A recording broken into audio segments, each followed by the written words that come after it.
Welcome back to the show. Before we get into more topics on today's episode, I want to remind you guys, if you have any questions or comments you want to make during today's live show, use the tip and donations link with any of your questions or comments. Not only can I see it pop up in my chat box, but I'm able to read it out loud on air to discuss live and maybe bring the conversation elsewhere, get a different perspective. It's a lot more engaging and it's a big help for the show as well as all the other shows across the network. If you're able to use that with any questions or your comments, it's greatly appreciated. Again, the tip and donations link is gsmcspodcast.net. But now I'm able to transition into the next topic I want to bring up. More recently, just today actually, the Seattle Seahawks, the Tennessee Titans, the New England Patriots, and the Carolina Panthers join the Falcons, Chargers, and the Commanders as part of that group, getting an early jump start on their Phase 1 offseason workouts today. Phase 1 of these offseason programs by the NFL really just consists of conditioning, strength workouts, just getting everybody moving again in rhythm. And why these teams specifically were the ones starting earlier is because almost all of them are hiring new head coaches, getting a new system in, giving them those extra week, 2 weeks to get accumulated or get accustomed to these new ways of going about their process. This extra time serves them well. Same thing now this week with the teams that I mentioned, all with new head coaches trying to get their first chance to engage with some of the players that have already been there and kind of know their way around the organization and the building, because that's another part of it, right? If you're moving to a new team, just trying to build this with a bunch of new players that might have gone there through free agency and through trading. They also have to get a chance to get to know them, accustomed to their teammates and stuff like that. So on top of that just being the case with these teams, these four teams still have interesting storylines, topics to follow in determining how everything's going to go for them this season. A lot of similarities with them just because, again, they have new head coaches, but some differences that puts them in different categories of the process and where they are along the process of trying to compete next year, maybe a longer-term plan for some of them. It all falls in specific spots, and I wanted to talk about it just to bring it up and see where they are along that process. Starting with the Tennessee Titans, new head coach Brian Callahan. They hold the number 7 pick in this year's draft, and they've been one of the more active teams just in general, not just of these four. They traded for L'Jarius Sneed, brought in Calvin Ridley, Tony Pollard, Kenneth Murray, Chidobe Awuzie in free agency or through trading for them in the case of L'Jarius Sneed. They lost probably the franchise's biggest, most notable player in recent time, Derrick Henry. He's now with the Baltimore Ravens. Azeez Al-Shaair, probably their top linebacker last year. Now he's with the Houston Texans. The biggest thing with the Titans, I've mentioned it before, is them trying to mold themselves, this organization, into a more modern, spread, more offensive-minded team under Brian Callahan because he's coming from the Cincinnati Bengals and how just explosive they were. Obviously, from the personnel standpoint that they have, Jamar Chase, T. Higgins, they had Tyler Boyd, Joe Mixon, Joe Burrow, one of the top quarterbacks. All of that obviously is a big part in trying to implement this spread offense. If you don't have the players, the personnel, this idea is not as good as other plans. It's just as good as Mike Vrabel's identity that he had going with this team in just trying to be run heavy, running it a bunch of times during the games, relying on their defense. I'm a really big fan of the Titans going this way. I'm really a fan of any team trying to make this switch because that's where the league is going, and I just think if you don't fall in line with the trend, be accustomed to what is happening in the NFL, you're just going to get left behind. And you see some teams stick with their traditions a bit too much and haven't found success really in recent history with just playoff wins, Super Bowl appearances, and stuff like that. the Steelers, a big component of that. So I like what the Titans are doing, but with that comes questions of switching over to this new mold. How well is it going to fit this personnel? You can project that it's going to go well because you have Hopkins and now Calvin Ridley, but Calvin Ridley is now he is 30 years old, trending towards the other side of 30 years old. DeAndre Hopkins is not washed up by any means, isn't past his prime, but he is another year older. You have to monitor the development of Will Levis, now implementing a new strategy early on in his career. How well is that going to go, and how long is that transition period going to be for him before it starts clicking and it starts looking like Brian Callahan envisioned at the start of this whole thing? I think it's going to go well eventually, but there's always a transition process. There's always a learning struggle process with it. With Will Levis showing some signs, but really holding the key of how well they end up playing. There's a lot riding on it, so I think just getting that squared away and knowing where Will Levis is along that path is going to be huge for them. I mentioned that 7 overall pick. They could go offensive tackle. They could get another weapon for Will Levis. They could go pass rusher, which they desperately need, to combine with Jeffrey Simmons. A lot of options with that 7th overall pick, so they have to get that right and make sure that the other positions that they don't address in the first round will eventually get addressed later on, and hope that you get production from those later picks potentially for them in an AFC South that is stacked at the top with the Texans. The Jaguars are no joke. The Colts are very competitive in some games, and in others they might not be, just quite frankly, but they're still there. They're still a prominent team. They have good players. That division is slowly getting a lot better and a lot more competitive. So they have to try and keep pace and all that. They have a lot of new. You just have to see how long it takes for it all to fall in line. That's why they start a little bit earlier than others. So we're going to see how that goes. Those are just some things to follow along in how successful they will be. Next, a team that I just finished talking about, the Seattle Seahawks. A new head coach as well, Mike Macdonald, coming over from Baltimore. Their defensive coordinator now gets to be the head coach of the Seahawks.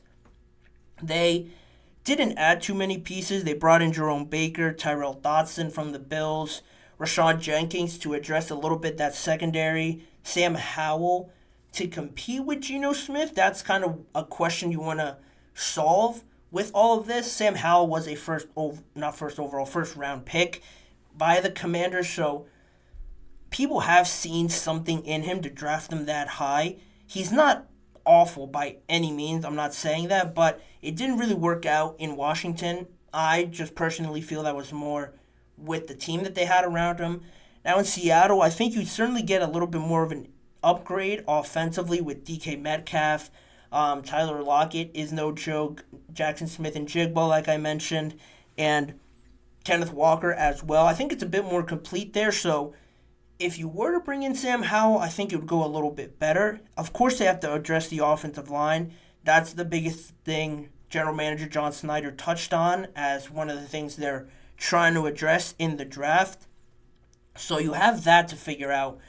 But Geno Smith, Sam Howell, they've said it's Geno Smith right now. But again, I wouldn't be surprised if in the season, if it's not going well, their offense is struggling, it's not really falling in line, Sam Howell starting a game or coming in to replace a Geno Smith wouldn't surprise me at all with this team. They wouldn't have gone and attracted Sam Howell to this team if they didn't believe that he had any talent or any possibility of competing with Geno Smith for the job, pushing Geno Smith to be better, of course, because they said he's their starter, but they wouldn't be shy about pulling Geno and starting Sam Howell, in my opinion, by going out and signing him as they did from the Commanders, or trading for him, I should say, from the Commanders. And then you have also the topic of transitioning from Pete Carroll, who has been a stalwart there, has been really the Seattle Seahawks since I can remember. If you think of the Seahawks, one of the first things you think about is Pete Carroll, a great coach for them. It hasn't gone particularly great, the best they can over the last few seasons, but regardless of that, he has still been a success for them, has brought them a lot of joy, has brought those fans a lot of joy, and transitioning from him now into Mike Macdonald, there comes a little bit of struggle with that, but there's also some positive that you can take. The freshness, the new sort of nuances you get with a new coach, bringing in a new regimen, new way of going about things, a new way of seeing the game, is a refreshing feeling, I would think, for these players to kind of get out of that rut of almost making the playoffs, not being good enough, or being really bad, and then just starting everything over. This freshness could bring a new bolt of energy for these players. So that's the good part about it. But again, there's that transition period. And like I mentioned, that 16th overall pick, keeping it, trading up, moving back with the Packers, the Eagles, and teams like that is something that they have to figure out how they want to build out this team in the long term. If they decide that Geno's not their guy or Sam Howell isn't really their guy as well, this might have to go long term, and then trading that 16th overall pick to move back wouldn't be so bad because they need to accumulate that to get another quarterback, some other pieces to make sure that quarterback is supported. A lot of things moving around with the Seahawks. They, in my opinion, sit almost in the same spot as the Titans just in terms of division and competing. I don't have both of these teams making the playoffs, but I like the way that they're trending. Mike Macdonald showed you what he can do in Baltimore with that level of defense. I'm sure he's going to improve that Seattle Seahawks defense, but it's still a year or two away, I'll say, for the Seahawks at this point. Then you have the Panthers, another new head coach, Dave Canales, coming in, offensive coordinator for the Buccaneers. They brought in some good help for Bryce Young, which is the biggest thing. Robert Hunt, Deontay Johnson, Damian Lewis, another offensive lineman. On defense, they brought in Jadeveon Clowney, Josie Jewell, the linebacker from Denver, and other pieces as well to help this team get some new faces in there, trying to improve the state of this. In all honesty, it can't get much worse than what they showed out there this last year, but they have now some pieces that I really enjoyed seeing them bring in, like Robert Hunt and Damian Lewis especially, because Bryce Young really had no time to throw back there whatsoever. And that's really the biggest thing with the Panthers. You know, Bryce Young is their future, is their present, in all honesty, right now. They're only going to go as far as he goes, and the development of him is going to be crucial in the second year, where most people talk about that jump that they want to see any player make. It's going to be even more crucial for them to make it. You have questions with Dave Canales and seeing how he takes hold of this situation with the Panthers, that it's good that they don't have really expectations to go out there and perform, so that could alleviate some of the pressure that he might feel. But at the same time, this team has been starving for success, getting back to where they were with Cam Newton and that team that they have in a division that's already not so top heavy. It's closer than most other divisions. You want to see the Panthers in that fight. Their fans want to see them there. And Dave Canales, young head coach now, trying to figure out what works for him, how to develop Bryce Young, how do all these pieces fit. They have no first round pick this year because they traded it, and Chicago has it, the number 1 overall pick. So that is a burden. That's unfortunate for them, but I think that's why they went so heavy on free agency, and why I expect them to still try and add other pieces in free agency. A lot has been said about Stephon Gilmore being out there still. A Carolina native, I want to say, was the biggest selling point for him. Clowney has tried to get him to sign. So if they get a player like that on the latter part of his career, I think would be very well for them, work out very well, and I see that potentially happening for them. And I'm not saying they're going to be an 8-win, 9-win team, but getting to 6, 7, 5 wins, I think would be viewed as a win for them. And to round it out, the New England Patriots, Gerard Mayo comes in there to start a new era for the Patriots somewhat. He has been there, so he kind of knows the Patriot way with the Patriots and assuming that role as head coach. But is that the way that he wants to go? Does he want to add a new spin on it or just change it completely and go a different way? I'm hoping that he does. I think the whole cliche about the Patriot way and some of these mantras that these teams have, I think can wear down and become old at some point, and people just want to stop hearing that. I think the Patriots are at that point, and I think their fans would really feel that bringing something else differently, being more reliant on their offense and high scoring rather than their defense over the last couple years, that it has been that way, I think would come very well for them. They would they have the number 3 overall pick in the draft. Do they go quarterback, trade back? I've said that they have to trade back because they need multiple pieces. But again, going with a different flavor on offense on their team, drafting an exciting quarterback could be very well. It could work out well for them, but is that the right thing to do? Are you going to stunt the growth of that quarterback? Is it going to be a wasted pick 3 years down the line like it was with Mac Jones? You want to avoid that situation at all costs, so that it's a lot of thinking and figuring out if this team is ready right now to at least have their new quarterback, if they draft one, trend in the right direction. Seeing the transition of Gerard Mayo from being that inside linebackers coach with them to now the main guy is going to be something to watch out for. They also have a new general manager, Elliot Wolf, and how their relationship works out and how they draft together is going to be huge with this team going forward. They're another team that's sitting on the brink, I think, of not being a competitor and starting to figure it out. They're right on that line, I think, because they brought in Jacoby Brissett, KJ Osborne. They were able to bring back Kendrick Bourne, Uche, the outside linebacker, as well. Antonio Gibson comes in there. They have some solid pieces coming back. They re-signed Kyle Duggar. Pieces that they needed desperately are coming back. They added some not so exciting players, but definitely something they could build on. They're right on the brink of it.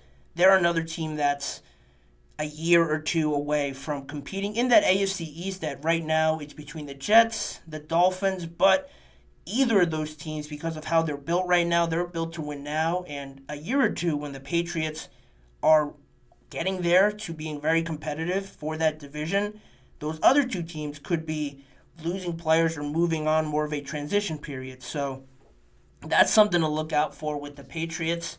And how it all works out, we're going to have to wait and see, as well as waiting and seeing the direction of this show and how it transitions. I will be moving on to the next topic. After the break, we're going to get into the little incident spat that the Bills had in their locker room after week 1 when they lost to the New York Jets between Stephon Diggs and Josh Allen, just adding to the whole story and topics around why Diggs was traded. This might clear up a little bit of that. More on this story after the break. You're watching the GSMC Chip Shot Football Podcast.